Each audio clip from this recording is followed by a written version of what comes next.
Tụ 4.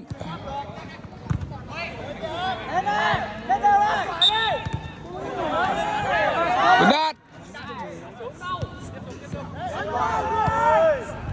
Trung Đức.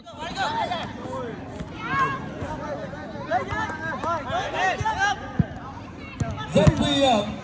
Một tình huống cản phá bằng chân của thủ môn Thanh Phúc. Rất là căng thẳng. Như vậy thì sẽ có đá biên dành cho cầu thủ FC Sao Vàng. Hay lắm. Việt Nam.